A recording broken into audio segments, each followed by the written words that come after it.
생활의 지혜와 건강하고 행복한 삶을 유도하는 복을 부르는 힐링 풍수 제20강을 시작하겠습니다. 오늘은 사령동물 외에 전통적으로 중시해온 호랑이와 사자와 관련된 동물 풍수에 대해 살펴보는 시간입니다. 참고로 19강에서 살펴본 사령동물인 용과 거북이에 이어 기린과 봉황에 대해서는 제21강에서 다시 살펴보기로 하겠습니다. 전통적으로 우리나라에서 인식하고 있는 호랑이의 그림이나 장식물이 상징하는 어떤 의미나 개념들을 들어 생활 속에서 어떤 형식으로 사용됐는지 살펴보도록 하겠습니다. 자, 먼저 호랑이 그림이나 장식물의 상징성에 대해 알아보겠습니다. 호랑이 그림은 예로부터 우리나라에서는 용과 더불어 호랑이와 관련된 설화라든가 옛날 이야기, 그림, 조각 등에 많이 등장하고 있습니다. 대부분 범으로 불리면서 책장이라든가 벼루, 또는 먹, 도장, 또는 필통, 붓대 등 이 문인용품으로부터 당시 무기로 사용되었던 이 화살을 담는 활통, 그리고 관복함, 완장, 군기 등 모든 이 무관용품에 이르기까지 장식용품으로 호랑이가 자주 사용되었다고 봅니다. 생활용품으로는 집안에 있는 병풍이라든가 목침, 도자기 등의 이 호랑이가 주인공으로 장식되었기도 했으며 부녀자들의 놀이개라든가 가마 위에 늘어뜨린 호담으로도 사용되었습니다. 또한 호랑이는 이 귀신이나 잡기를 쫓아내는 벽사, 귀신이나 잡기를 쫓아내는 이 벽사의 역할로 상해라든가 이 무덤에 호랑이 상을 사용하기도 했습니다. 어쨌든 이 호랑이는 전통적으로 신화나 벽화, 그리고 민요나 민화에 이르기까지 우리 생활 곳곳에 파고들었던 만큼 호랑이를 통해 우리 민족의 정서를 느낄 수 있는 동물로 간주된다고 봅니다. 호랑이는 단군 신화를 중심으로 민담이나 설화에도 많이 등장하면서 우리 한국 문화 속에 깊이 남아있는 동물로 간주됩니다. 일반적으로 호랑이의 모습은 날카롭고 이 강렬한 인상으로 두려운 맹수로 인식되고 있지만 사실 민화 등에서는 비교적 친근하고 해학적인 존재로 그려지는가 하면 액을 물리치기 위한 수호신이라든가 이 벽사의 주제자로 또는 풍수지리에서 산용을 관장하는 방위신 등으로 우리 민족의 관념 속에 깊이 자리하고 있는 어떤 신화적인 존재이기도 합니다.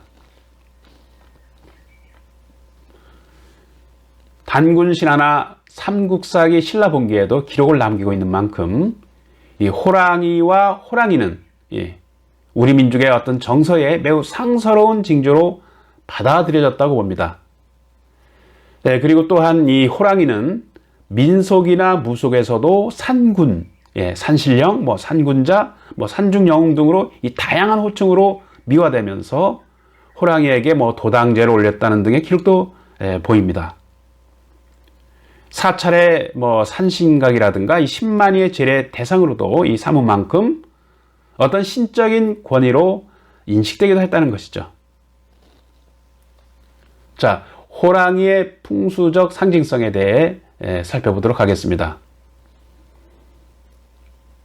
호랑이는 12지신의 하나이기도 하지만 이 풍수지리에서 특히 흰 호랑이인 이 백호는 서쪽의 수호신으로 상징되며 그리고 풍수에서는 실제 방위의 개념이 아닌 이 좌향을 중심으로 우측 방위를 담당하는 매우 중요한 존재이자 방위신으로 삼고 있다는 것입니다. 그래서 이 풍수에서는 혀를 중심으로 청룡과 백호가 양쪽에서 호위하는 이 방위신으로 인식되어 우리가 말하는 좌향을 중심으로 좌청룡, 우백호라고 부르며 용호라고도 부르죠. 그래서 좌청룡, 우백호라고 부르고 이 풍수적 격국이 이루어진 명당으로 삼고 있다는 것입니다.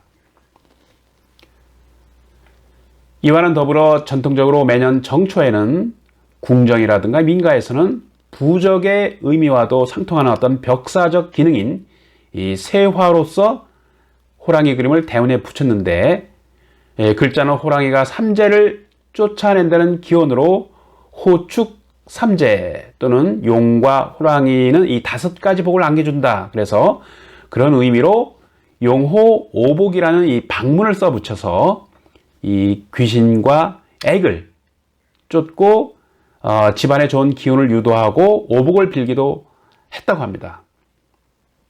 자, 고구려 벽화에도 동쪽에는 청룡, 서쪽에는 백호, 이 남쪽에는 주자, 북쪽에는 현무라는 이름을 가진 이 사신사, 즉 방위신이 새겨져 있다는 것이죠. 풍수에서는 이것을 사신사라고 하여 좌청룡, 우백호, 남주자, 북현무라고 부르고, 사실 이것은 명당의 조건을 갖춘 뛰어난 지사라고 하는 의미로 보시면 되겠습니다. 풍수에서 보통 명당 지세를 정하고 나면 이러한 혈자리의 묘지를 쓰는데, 이때 묘지를 어떤 잡스러운 기운이나 살기를 제거하기 위해서 묘지 주변에 능호석을 세우기도 합니다. 그리고 여기에 호랑이상을 또 새기기도 하죠. 묘지 전면에, 이 앞면에 세운 성물에도 12지신의 하나인 호랑이상을 조각하여 넣기도 했습니다. 우리가 12지상에서 12지진은 자축인묘 진사오미 신유술에 자축인에서 인, 호랑이를 상징하죠. 그래서 이것은 앞서 말한 의미대로 날렵하고 용맹스러운 호랑이가 이 묘지를 침범하려는 어떤 흉한 기운이라든가 잡스러운 것들을 물리쳐 줄 것으로 믿었던 것입니다. 자, 이러한 풍수적 관념은 우리가 생활하는 주변 곳곳에서도 엿볼 수 있습니다. 매년 해가 바뀌고 정초가 되면 이 조정의, 옛날에는 조정의 궁궐은 물론 이 백성들이 사는 민가에서도 제각기 호랑이나 닭의 그림을 그려서 각자 대문에 붙여가지고 집안이나 마을에 들어오는 어떤 흉엄한 기운이나 재앙, 역병을 물리치고 막고자 했다는 기록이 동국 세시기 등에도 보입니다. 자, 그렇다면 호랑이 그림과 관련된 풍수적 활용 예를 한번 들어보겠습니다. 예로부터 우리 선조들은 호랑이나 고양이와 비교적 친근한 관념을 갖고 있었다고 보는데요. 예를 들어서 호랑이는 비와 바람의 기운을 다스리는 신령스러운 영물로 믿었기 때문에 어떤 기후라든가 날씨로 인한 재난을 당했거나 집안에 아픈 사람이 있으면 액을 물리친다는 상징으로 대문에 호랑이 부적을 붙였다고 합니다.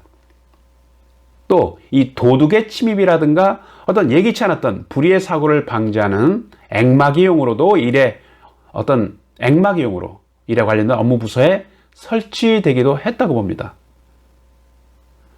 호랑이 그림을 두고 풍수 연구가들 사이에서도 여러 이견이 있다고 보는데요. 어떤 분들은 호랑이 그림을 집안에 걸면 좋지 않다고 하는 분들도 계시고, 또 어떤 분들은 그렇지 않다고들 이야기를 합니다. 사실 그렇습니다. 가장 중요한 것은 그 상황에 맞게 호랑이 그림을 적절하게 사용하는 것이죠. 예를 들어 호랑이 모습도 가지각색이라고 생각하기 때문에 집안에 호랑이 그림을 걸 때는 가급적이면 날카롭지 않고 비교적 친근감이 있는 호랑이 그림을 선택하되 너무 무섭지 않고 사납게 보이지 않는 그림이어야 한다는 것이죠. 동시에 한 마리의 호랑이 그림은 이 산신령 등을 상징하기도 하기 때문에 집안에 대개 걸지 않는데 가급적이면 이 암수가 다정하게 있는 2마리의 그림이라든가 새끼 호랑이들이 함께 이 다정하게 있는 호랑이 그림은 큰 거실 같은 곳에는 오히려 이 잡스러운 기운을 막아줘 좋다고 봅니다. 자, 이번에는 사자의 조형물과 풍수적 의미에 대해 살펴보도록 하겠습니다.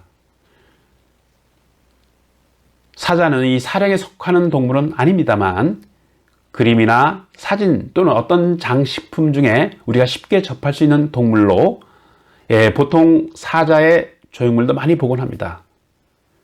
사자는 풍수적으로 어떤 의미가 있는지 그 개념에 대해 한번 살펴보도록 하겠습니다. 예로부터 사자는 모든 짐승의 왕이라 불릴 정도로 사자는 용맹스럽고 강한 동물로 여겨왔습니다. 그리고 삿된 기운을 물리치고 좋은 길한 기운을 불러오는 동물로 생각했죠. 중국 등지에서도 옛날 당나라 시대 때 사자의 상을 집을 지키고 흉한 기운의 침입을 막기 위해서 현관 한쪽에 사자의 석상을 놓았다고 하는 기록이 있습니다. 사자상의 재질은 나무에서부터 돌, 도기, 옥 또는 동 등이 다양하다고 보는데요. 이 사자의 상 색상도 붉은색, 금색이라든가 녹색 또는 흰색, 흑색 등 다양합니다. 모양도 여러 형상이 있는데 나름대로 각기 다른 역할을 하고 있다고 보시면 되겠습니다. 사자의 조형물을 배치할 때도 사자의 머리는 물론 이 밖을 향하게 하고 사자뿐만 아니라 다른 동물의 조형물도 대개 머리는 집 밖을 향해야 된다는 것입니다. 그리고 주의하실 것은 사자는 반드시 암수 한 쌍을 같이 놓는데 좌우의 위치가 어긋나지 않게 서로 지켜보는 형태로 배치하면 좋다고 보는 것입니다. 그러니까 암수의 형태도 확실히 구별할 수 있어야 한다고 이 풍수에서는 보는 것이죠. 본래 이 사자는 서역에서 중국으로 전래된 동물이라고 해서 서북 쪽을 가장 어울리는 방위로 보고 있습니다. 서북 쪽은 오행으로 금에 해당하고 팔괘로는 건방에 속합니다. 그래서 사자상도 동이나 금이면 더욱더 좋고 금상첨화를 할 수 있는 것이죠. 자, 사자 장식품의 이 풍수적 효과란 어떤 것인지 한번 살펴보도록 하겠습니다. 사자가 풍수적으로 볼 때 여러 가지 사악한 기운을 물리친다고 보는데요. 이 사자의 장식품을 집안에 배치했을 때 구체적으로 어떤 기운을 끌어들이고 어떤 효과를 풍수적으로 볼 수 있는지 살펴보겠습니다. 일단 사자는 위험이 있고 강한 인상을 주는 동물인데요. 전통적으로 사자는 집 안으로 침입하는 어떤 흉엄한 기운이나 이 살기, 이 살을 막아주는 수호적인 동물로 생각했습니다. 그러면 반면에 이 사자의 속성은 부부사랑이 아주 강한 동물로 여겨지고 있습니다. 그래서 사자의 장식품도 한 마리가 아닌 한 쌍으로 보통 배치를 한다는 것이죠. 그 형상은 보통 사자의 다리로 예쁜 구슬을 누르고 있는 장식품을 수컷으로 하고, 그러니까 예쁜 구슬을 누르고 있는 이 장식품을 이 수컷으로 한다는 얘기죠. 그리고 자식 사랑의 상징인 아기 사자를 살며시 누르고 있는 것을 암컷으로 암컷으로 한 장식품을 함께 배치하면 좋다는 것입니다. 사자의 장식품을 사용할 때는 앞쪽을 향해 배치할 때 오른쪽에는 수컷을 놓고 왼쪽에는 암컷을 놓아 사용한다는 것인데요. 이 한 쌍의 사자 장식품 중에 어느 한쪽이 파손되었다면 수리하지 않고 통째로 한 벌을 바꿔주는 것이 좋다고 풍수에서는 보는 것입니다. 이렇게 배치하면 집 밖에서 들어오는 어떤 흉한 기운이라든가 잡스러운 어떤 사기의 침입을 막는데 풍수적으로 좋다고 여기는 것입니다. 그래서 특히 집 밖에 어떤 살기를 물리치는 효과가 있기 때문에 대문이나 현관 또는 이 밖으로 통하는 곳에 사자의 상을 놓아두면 좋다고 여기는 것입니다. 자, 사자상을 배치할 때 주의사항에 대해서 알아보겠습니다. 사자의 상이 이토록 풍수적으로 여러 의미를 가지고 있는데 사업을 하시는 분이라든가 사무실 등에는 사자의 장식품이 어떤 효과가 있는지, 그리고 사자의 상을 배치할 때 삼가해야 할 공간에 대해서도 살펴보겠습니다.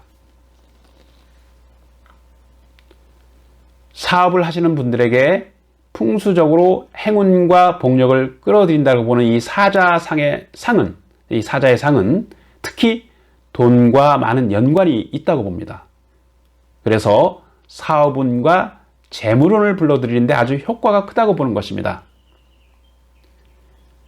집안에서 사용할 때도 현관이라든가 거실 등에 배치하면 더욱 좋고요. 그리고 이때도 사자의 머리를 집 밖으로 향하게 하는 것을 기본으로 생각하시면 되겠습니다. 그러나 조용히 휴식을 취하는 휴게실 같은 장소라든가 개인적인 방에는 보통 두지 않는 것이 상식입니다.